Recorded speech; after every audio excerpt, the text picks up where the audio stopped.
All,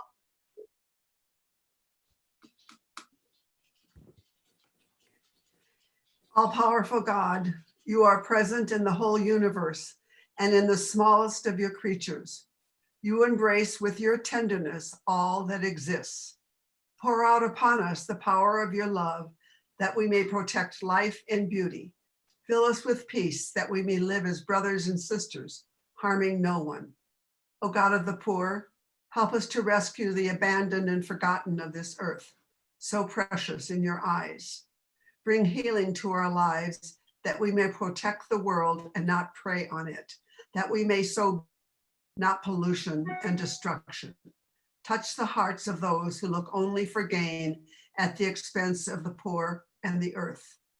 Teach us to discover the worth of each thing, to be filled with awe and contemplation, to recognize that we are profoundly united with every creature as we journey towards your infinite light. We thank you for being with us each day. Encourage us, we pray, in our struggle for justice, love, and peace. Amen. Thank you, Dodie. I guess I'll start by introducing myself. I am the convener for the Interfaith Hunger Coalition. My name is Carlos Navarro, and my faith community is St. John the 23rd Catholic Community.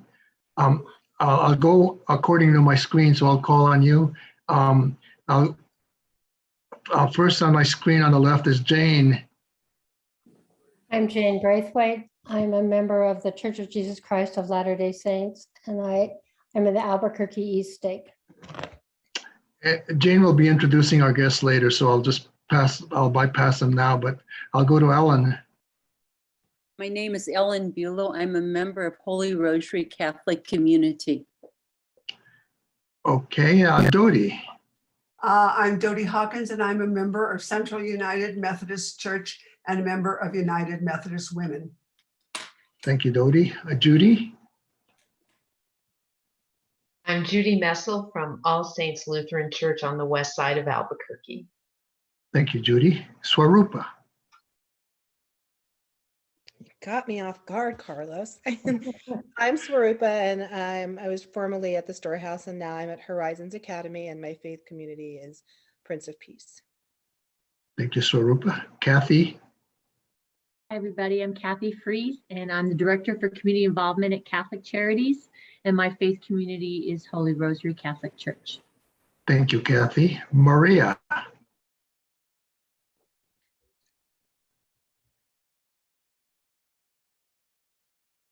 I'm Maria Duran, and I'm from St. John the 23rd Catholic Community, and I run the Social Concerns Ministry there. Thank you, Maria. Sarah. Hi, I'm Sarah Eagleman. I'm from Congregation B'nai Israel, and I am the director of the Academy of Jewish Learning there. Thank you, Sarah. Jason. Hi, everybody. I'm Jason Riggs. I'm the Client Services Manager at Roadrunner Food Bank, and these days that unfortunately serves as my faith community. So good to be here. Thank you, Jason. Joy. I'm Joy Denaro, and I'm on the steering and education committees of the Interfaith Hunger Coalition. And my faith community is St. Edwin's Catholic Church, and I work in the Housing Assistance Center at Catholic Charities. Thank you, Joy. Andy. Hi, everybody. I am Andy Brayman, and I am a co-community school coordinator with Melanie Lewis in the Downtown Community School Collaborative, which is Lou Wallace, Longfellow, and Eugene Field Elementary Community Schools. And yeah, that's kind of everything that we get to do in our faith community, is just keeping those three schools running and families served in the best way we know how. Thank you, Andy. Melanie. Hi, I'm Melanie Lewis, and I work with Andy in all the ways he just said. Thank you, Melanie. Marlis. Hi. I'm Marlis Leslie, La Mesa Presbyterian Church, and I help with the food pantry there. Thank you, Marlis. Pam. Hi, I'll try to get unmuted and online. I'm Pam Fraser Walters. I am with the New Mexico Interfaith Dialogue. My home parish is Risen Savior. Thank you, Pam. Catherine?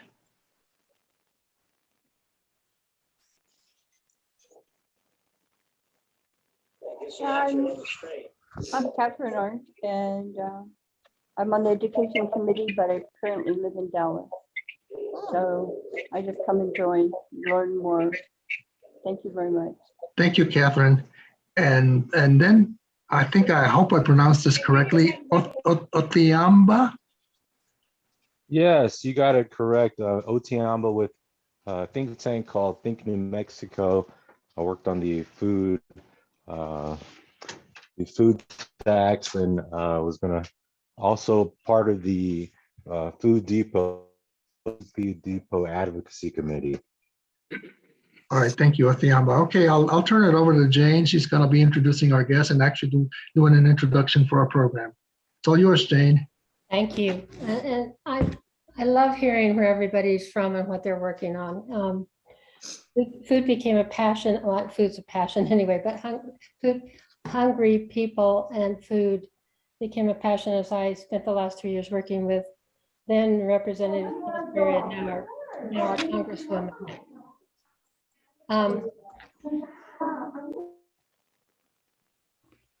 So I am really pleased tonight to have fellow members of my church who were called to work at the Bishops Storehouse, which is actually located down on Jefferson and Osuna in a LDS church building. Some of you who worked with the buses that came through 2 years ago may have been aware that a lot of food and other items came from a place called the Bishops Storehouse. The church sent many things down from truckloads of things down from Salt Lake to help people, the asylum seekers that we were working with. We provided food bags and various backpacks and all kinds of things that they needed to take on their trips, either on buses or planes. And I got to explain many times over what a Bishop Storehouse was. But I don't know nearly as much as the Segos that are here tonight. Sister Eugenia Sego and brother and Elder Ernie Sego, I'm getting my titles mixed up, were called to help at the Bishop or run the Bishop Storehouse last November, and then officially started it in March. And in between, they helped with some projects. And I'm going to just turn this over to them because they can do a far better job of explaining it, but I'm thrilled to have them here tonight. And as you can see in their picture, they're actually doing their presentation from the Bishop Storehouse. 72. A little bit about us so you'll know kind of who we are. Eugenia is from South Carolina, and you're gonna understand that clearly very shortly when she starts talking with you. We met at Brigham Young University in 1973 and were married. And then I served a 2-year proselyting mission in Bogota, Colombia. And when I got home, we got married, graduated from school, and moved to Albuquerque. We had several places of employment, but eventually we started a software company, and the software we designed and developed and implemented and supported was the software that they use in the courts of the United States, primarily state and local courts. And we sold that business recently, so I guess you could say we're retired. We have 7 children, 6 daughters and 1 son. And we have currently, and expecting more, 19 grandchildren. So we spend a lot of our time with our family. We are currently serving as managers of the storehouse. In our congregation, in our church, we don't have a paid clergy. And so there are people who have priesthood authority that oversee congregations, and they ask individuals within that congregation to serve in different areas. And we've been asked to serve for a 2-year period as the managers of the Bishop's Storehouse. And so What we didn't know a year ago or 10 months ago, we fully have a better understanding of it now. It's been really a wonderful experience with lots of neat things happening. So that's kind of who we are. Sister Sego is going to tell you a little bit about the church and how we view taking care of those who are less fortunate and have needs. Okay, thanks. I feel like we're going to be like news anchors or something, because it's like hand it off to you and back to you. So I hope we do a good job on this, and we your time will be well spent. I just want to say, as y'all introduced yourselves, I just felt happy to have a chance to meet you, sort of as we're being introduced to each other, because we have already met so many people of all sorts of, faith communities who want to serve and help people who need things, who need food. They have food insecurity, and it has been a real touching experience for us to have a chance to work with so many of you who are just desirous of helping your fellow man. And we thank you for that chance that we have to work with you. And so we're grateful also today to have this little chance to tell about ourselves some more. The first thing I want to say is that I have learned that there is a lot of confusion about the name of our church. It is called the Church of Jesus Christ of Latter-day Saints. I know that some of you have heard it called Mormon Church, and you've also heard it called the LDS Church. And those are kind of nicknames, but the name that we really want to be known by is the Church of Jesus Christ of Latter-day Saints, because we have Jesus Christ as the foundation of our church. And we, as disciples of Christ, choose to follow what he did on this earth. When he was on this earth, he gave succor and help to the poor, the disenfranchised, the needy, the ill, and he spent his life in service of his fellow man. And that is what we want to do as members of the Church of Jesus Christ of Latter-day Saints. That's why service is so important to us, because we want to do what the Savior would do if he were here on the earth at this time. We want to be his hands. And as such, that's why the church is so involved in service. And we feel that service enlarges a soul. There's a little phrase that I bet you've heard: a person wrapped up in himself makes a pretty small package. And so part of our belief is that in others, we all become enlarged and become better people. So that's kind of why the church is and has always been so desirous of serving in the community so that we can help our fellow man. And now more than ever, it seems that we have more opportunities to do that. And so with that, I'm going to turn it over to Elder Sego. Can you all see us, our picture, our frame? Yes. Okay, good. So while we're all interested in helping to take care of the needy, we view a more holistic view of things, and it fits into why we have Bishops Storehouses. We believe that we can and should help people, and so we go out of our way to do it. One of the things we want to help them do is achieve self-reliance. That would include physical self-reliance, like providing clothes and housing and food for your families, for yourself. And we know that not everybody is on the same playing ground, and so sometimes that takes a lot of work, but we don't give up on the concept that while we're helping through the Bishops Storehouse, we're always working to teach principles of self-reliance so that people can help take care of themselves. Key to that is serving others. We believe that people learn and they do a better job at taking care of themselves when they get outside of themselves to take care of others. So we're very involved in that kind of thing. I know one of the areas of interest from many groups as we've spoken to different groups is, how are you funded? And so let me approach that so that you'll kind of have a feel for it. Some of the funding comes from the tithes, the contributions of the members of the church in the principle of tithing. But a good chunk of the funding comes through people who pay fast offerings. Let me explain that to you. In the church, ever since we're young, growing up, we learn the principle of fasting. That's a fasting for 2 meals, back to back, no food, no drink during that time. So a true fast. And the concept is that we take at least the amount of money that we would have spent on those 2 meals, and we make a contribution to the fast offerings of the church. It is with those fast offerings that we have hundreds of Bishops Storehouses operating in the countries where they're currently located and operating.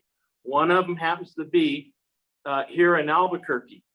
Since this is an organization, your organization, that's statewide, we have another Bishop Storehouse in Las Cruces. So there's one in Albuquerque that covers sort of the northern part of the state, and there's one in Las Cruces that covers the southern part of the state.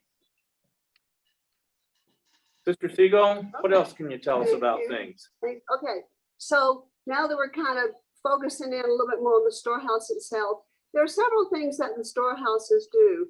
The first thing I want to mention is that bishops, who are the ecclesiastical leaders of a congregation, are the ones who are charged. It's part of their responsibility to look after their congregation and to help make sure that their needs are met.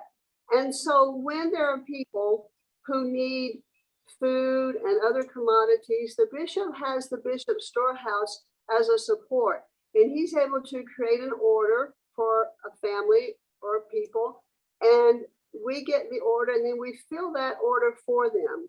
We want them to feel good about everything they encounter here at the storehouse. We want them to feel cared about.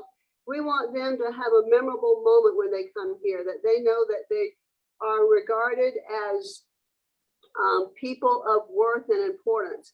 And so that's one of the first things that the Bishop Storehouse is responsible for, is for the orders for people in the congregation of the bishops.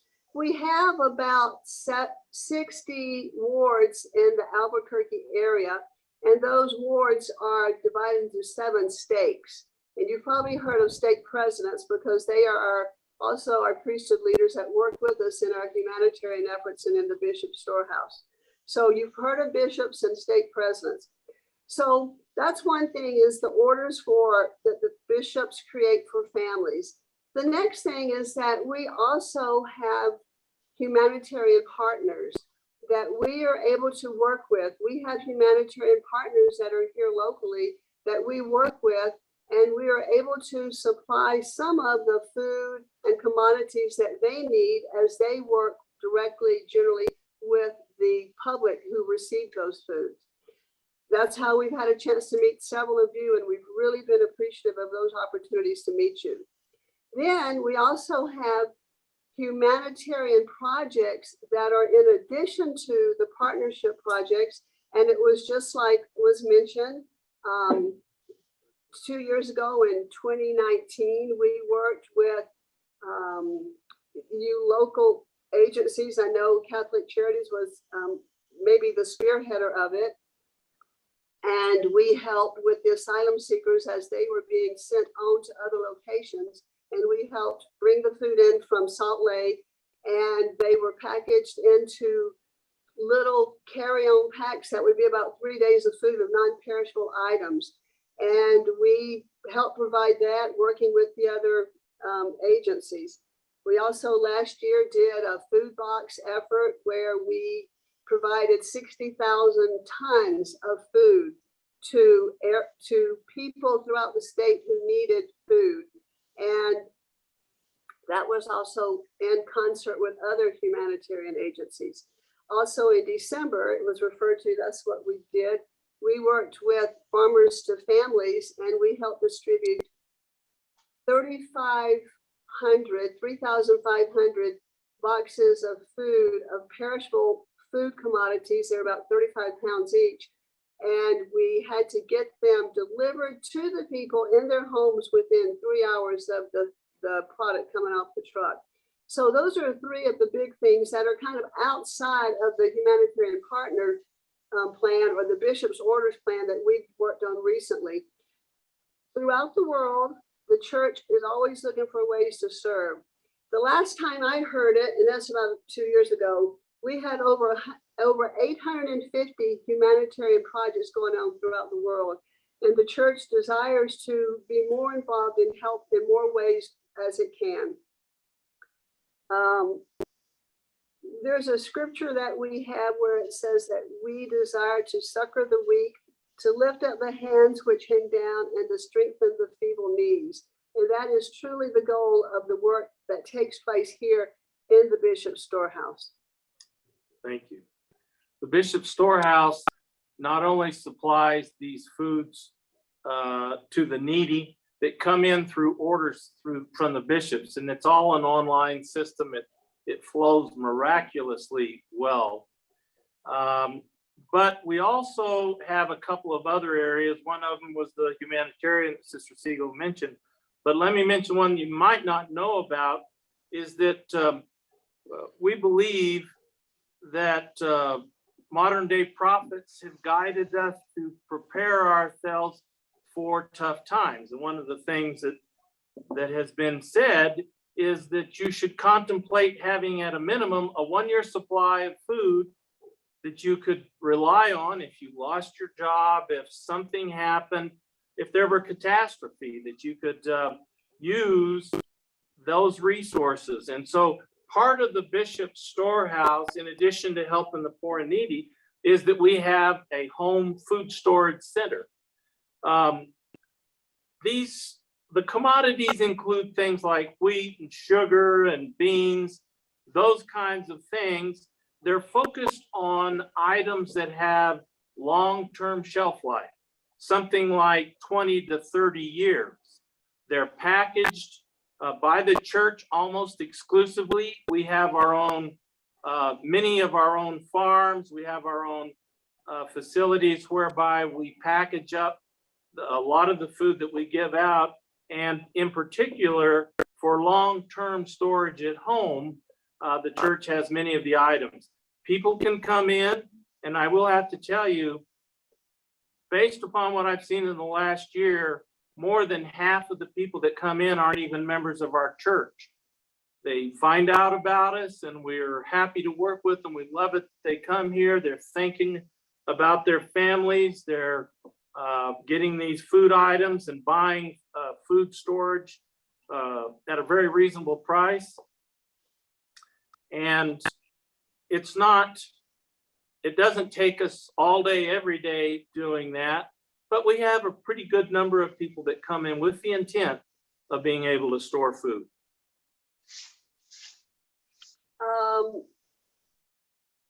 Let's see, what else do I want to mention here to you? We talked about the home storage. Oh, in case there's any question about how it comes to be that we have humanitarian partners in this area that we work with, what normally happens is that an agency, there are people who work with an agency, and they will contact some members of the church, and it will, all these approvals have to be through the priesthood leaders, the bishop, the stake president particularly. And we have a chance to get to know, we go visit with the humanitarian agency, and we kind of get a feel for what's happening and what they're doing. Of course, all these places have to be 501c3 operations. And you know, as we get to know people, we think maybe we can offer assistance to to this group. And so then they are able to submit an application, and then we send the application up the way through to Salt Lake. And of course, we don't make the decision. Salt Lake makes the decision. It's based on what they have in mind about what's coming up in the future for them, you know, what the goals are, all the things like that. And so they make a decision, always wanting to be as helpful to as many partners as possible. And then, you know, we'll get the response, and we're delighted we were able to tell people that they've been approved for a grant. And then when that happens, they start coming in here to the storehouse, they place orders, and generally monthly, that agency comes to pick up an order that we've pulled for them, and then they will continue to pull and receive those orders on a declining balance, because a grant is where they are able to receive an X amount of funds from the church for products that we have here. And you can kind of see, we have some shelves back behind us, and then back over this way where you cannot see, it's our warehouse where things are still in cases. And that's kind of the process for how we work with Humanitarian Partners, and how these relationships start with Humanitarian Partners. If you have any questions about that, we'll be happy to answer what we can. But we're thrilled that we have thousands and thousands of humanitarian partners that we work with, and that have these grants, and then they draw down the grants with food items from the Bishops Storehouse all over the country. And it's a wonderful thing. We love getting to participate in the community at that level as well. I do want to wrap up with one other concept that might be helpful to you all. Certainly it has been to many different groups. There is a web called Just Serve. It's www.justserve.org. The concept behind Just Serve is it's a place, it's managed by the church, but it's a place online that volunteer needs of organizations might be posted, and then volunteers might be able to search those places and then pick an organization that they want to go help with and work with. It's not just for our church efforts.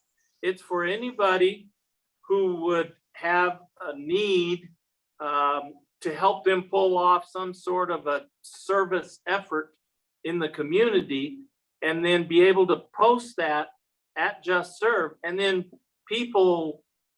a lot of people go to Just Serve and say, I want to take my teenagers who are very interested in themselves, but I want to give them a chance to learn about what it looks like outside of themselves. And let's go and let's help. Let's see, I see that there's a graveyard that needs to be cleaned up here on Just Serve. Let's sign up on Just Serve on this date and go and serve there.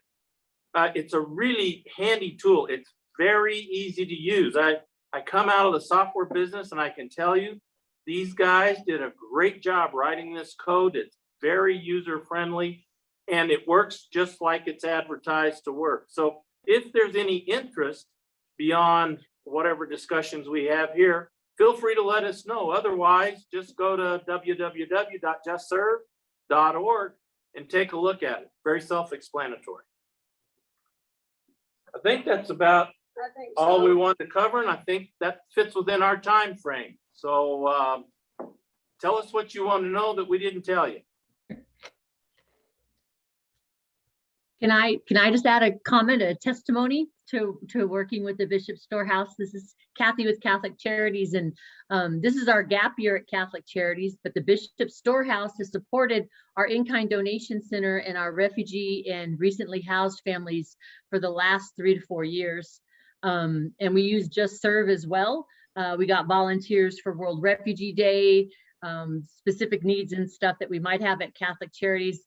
During the asylum seekers, I had Eagle Scout projects going on, and all these young guys stepping up to make food and they would go out and get the cell phones and actually activate them. And that was I think a bonding experience for the young men as well, but it sure was helpful to us at Catholic Charities. So we are grateful, and you will see my application in December as soon as my gap year is up. We will be back. So it's been rough because I got used to having your support, but I understand your processes, and it's easy to fill out the forms, and love everything went electronic. I was back in the old day when you had to fill out the form and scan them or bring them over and all. So online is definitely easier. And we've had members from the Church of Latter-day Saints on our board at Catholic Charities, and we welcome your input and your service, and love working with you hand in hand to serve. So thank you so much for all your support. So thank you guys. Thank you, Kathy. We appreciate that. We really do. Now, while there's a lag, I'm just going to point out, you see this applesauce over here, and you see that peanut butter there? That was something that he barely touched on, but the church, because of their focus on being able to provide for others, they have actually acquired, orchards and orchards for apples, and, big farms for growing peanuts. So this peanut butter was grown in Houston, and when the peanut crop is ready, the peanut making plant, they work 24/7 to get all the peanut butter made, and then it's ready to be shipped out. We have raisins that are grown in vineyards, and so the grape vineyards, they make raisins out of it. So it's really fun to see these items that are produced by the church, and so much of the work is volunteer labor by the local members. And what's cute, I think, is that on the boxes they'll say, like, some of them say something like packed with care. Love and care. Yeah, by the Church of Jesus Christ of Latter-day Saints. And so it really is kind of a culture to try to help and serve to provide these foods and things for people.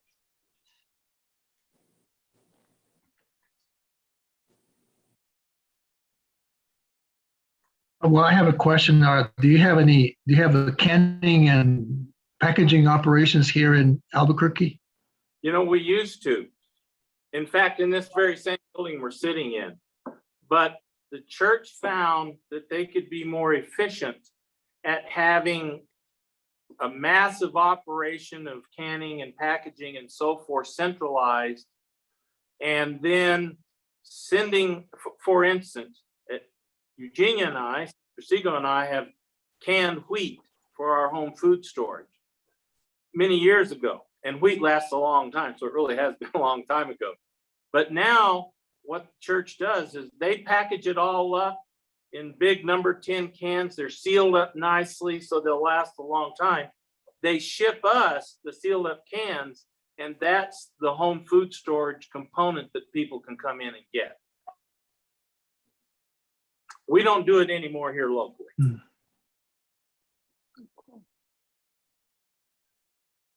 Any other questions? One.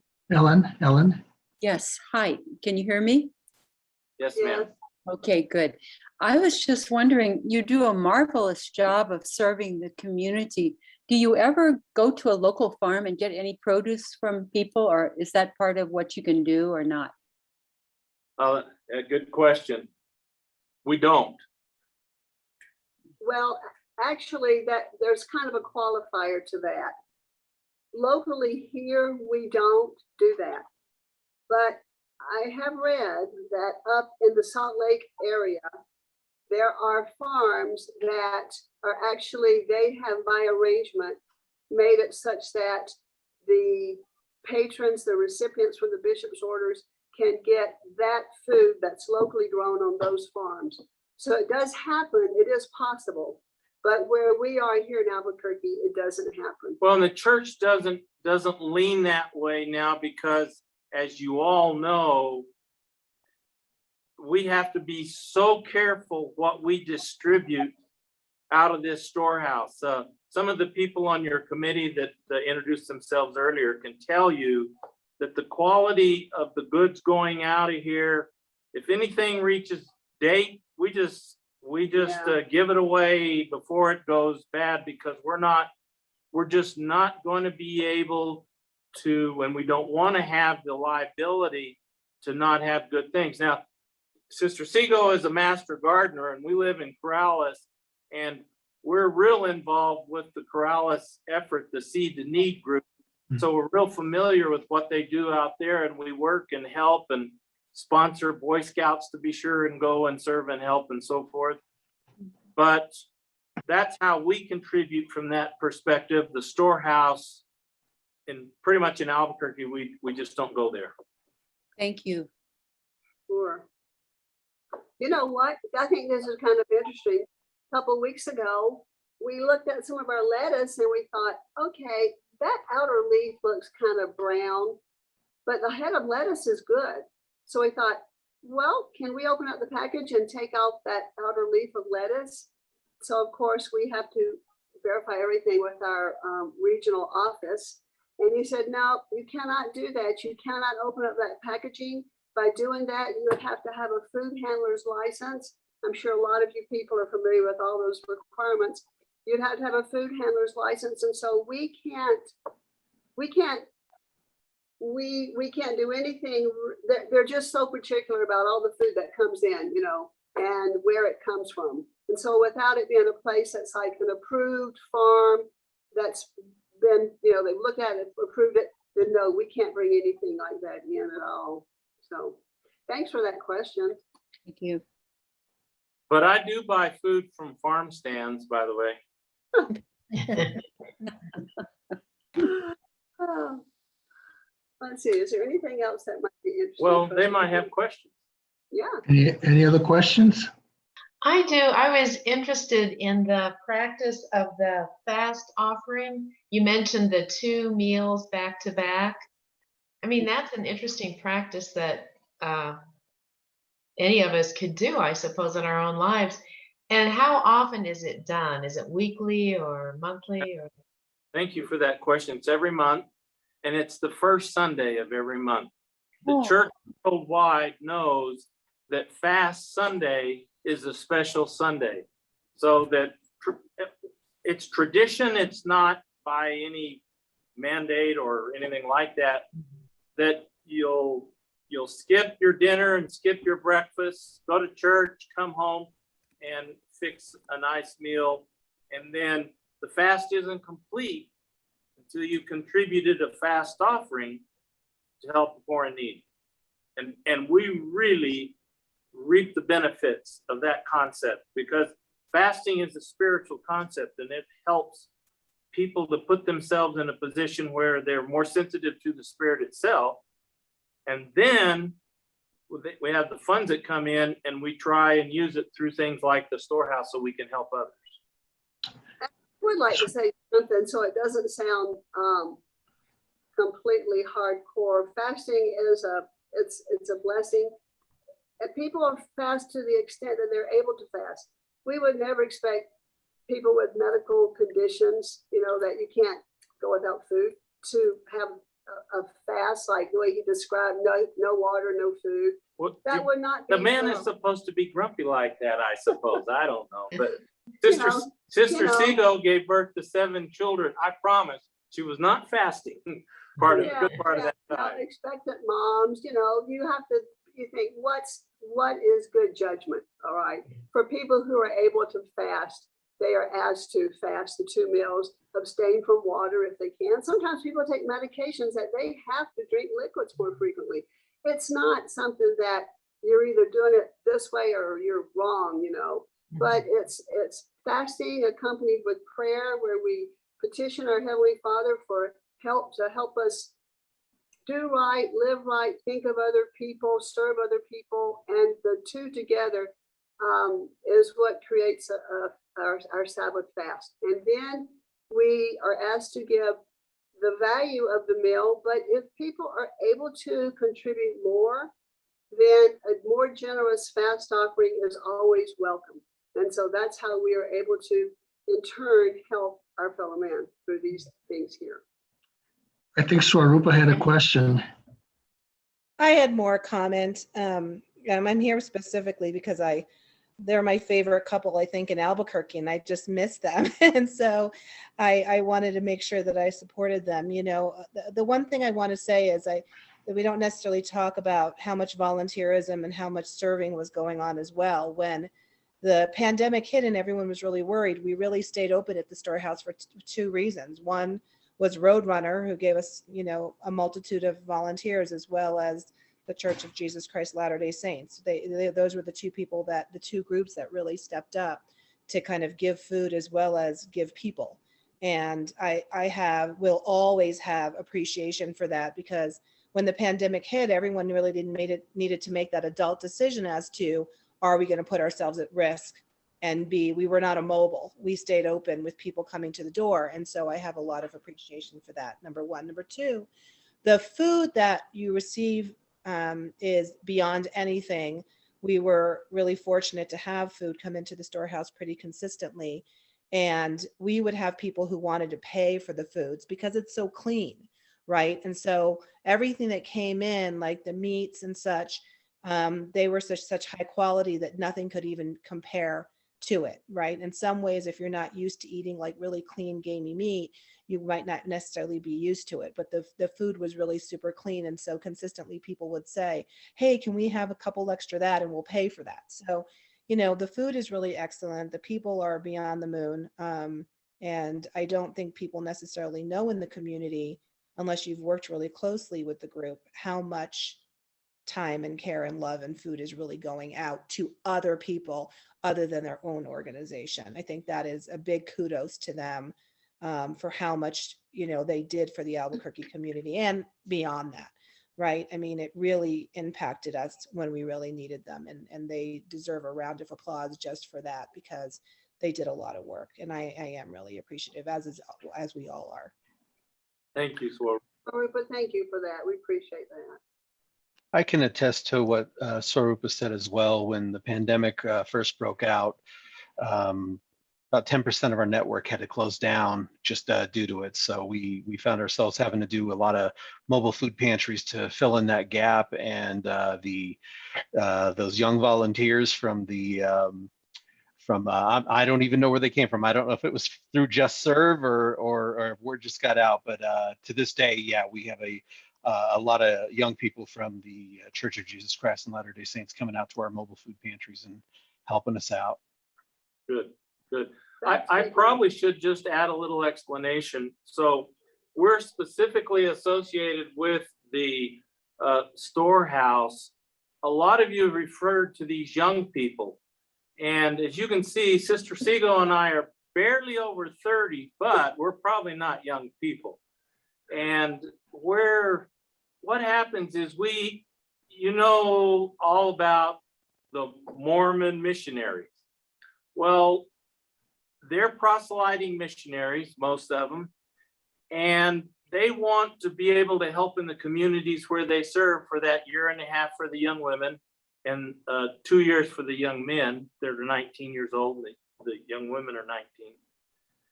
Or thereabouts. Or thereabouts, yeah.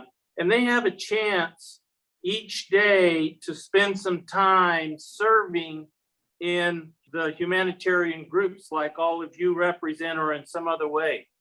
And they're encouraged by their priesthood leader, their mission president, to spend some time, X number of hours a week, and just go help people, go help in the community. So if you have needs, this is not a statement about the storehouse. If you have needs like Swarupa had, like you've had over at Roadrunner, and these young men or young women can come in and help. They're highly talented and really vigorous in their efforts. And they're good, clean-cut kids. You'll be happy to have them in your facilities, and they're available to you simply by the asking. Thank you. And one or two more questions before we end. Anyone? We'll have a couple of announcements afterwards, but any other questions? I'm just going to make a comment. Number one, I want to thank the Segos publicly for what an amazing job they just did. You hit it spot on. But also in terms of Mormon missionaries, a number of years ago, I helped with Lutheran Family Services with some apartment resettlements and moving people in. And nothing better were 19 and 20-year-old Mormon missionaries to carry furniture up 3 or 4 flights of stairs. So they're good there and they're good on food and distribution. Thank you, Jane. And I also want to give my heartfelt thanks to the Segos for taking time this evening to impart us with all this information and wisdom. We do have a couple of announcements. The first one is we don't have an October meeting, but we have a video. World Food Day video is in the works right now. And a lot of you might be interested in what's happening. Some of you know the theme is our actions are our future. That's one of the themes. The other theme of World Food Day globally is celebrating food heroes. And so we have been able to combine that. We have 2 themes that we're looking at. We're looking at the challenges and sustainable solutions for indigenous communities. One of the groups that we're going to be recording is the Indigenous Food Hub. You mentioned Corrales. They have their farm in Corrales. It's a project of the Native American Community Academy. The other the other program in this area is the Dene Introspective in Shiprock. They've done a lot of work with sustainability and feeding the local communities in Shiprock, and innovative, and also preservation of native foods. And so that's going to be a very interesting segment. In the area of refugees and immigrants, we gonna record the Tres Hermanas Farms, which is a project of the Lutheran Family Services. In fact, I'm gonna go out there with my camera on Wednesday. They have their farm out in Los Poblanos open space area. And then we also have the El Calvario United Methodist Church does a lot of programs in Las Cruces to help immigrants and refugees. They have a relationship with a shelter in Juarez called Pan de Vida, Bread of Life. And then we also have the Islamic Center of New Mexico Sisters Food Project. And of course, since we're interfaith, we have prayers from different faith traditions. We'll have a Sufi and a Baha'i prayer. The Imam of the Islamic Center is going to do his prayer in Arabic. Our Baha'i prayer is in Portuguese because the young lady who did it was born in Brazil. And so our Sufi prayer, I think it's going to be in Farsi. So we're very international. So just look for it. We're going to post it on World Food Day itself. It's October 16th. We might have a program for the end of the year, November, December, but we'll have to talk about that with the Education Committee. I want to turn it over to Othiamba just a couple of minutes to tell us what they're doing, I think, New Mexico.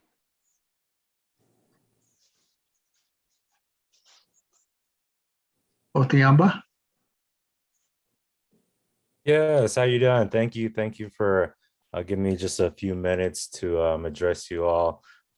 First, I want to thank you for giving me the opportunity. And second of all, what a pleasure it is to hear about all the great things and wonderful things you guys are all doing to address, hunger and food insecurity in this state. I just wanted to give you a quick update on the food tax. This is policy related stuff. So as many of you know, we were able to successfully repeal the tax on groceries back in 2005 and keep that tax off. Unfortunately, the legislature sees it as a large pot of money that they can potentially access. And so every year, the Tax and Revenue Committee, interim committee, discusses the possibility of bringing that tax back, despite us having a huge windfall of money to the state coffers. So just wanted to keep you guys, updated on that as far as the possibility of them bringing a bill. I'll keep Carlos updated, and he can update you guys all throughout the legislative session. It'd be great to have you all, participate in contacting your legislators on that particular issue if it does come up.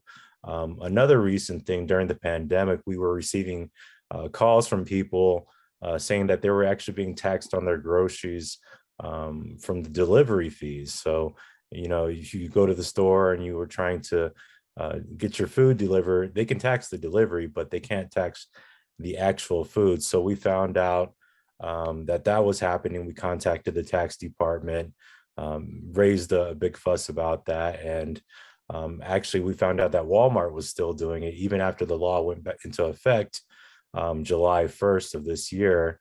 So the Las Cruces Sun News did a news story on that, and Walmart responded that they were effectively going to not do that anymore. So that was something positive that we were able to address and make sure that the loophole within the food tax addressing delivered groceries were not taxed. And so that's just my basic update. Pleasure seeing you all and meeting you all.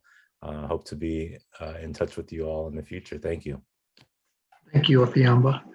Does anyone have any other announcements or anything before we conclude our program? Andy, do you have anything from your school collaborative organization? You know, Carlos, things are still up in the air. We haven't gained traction yet this year.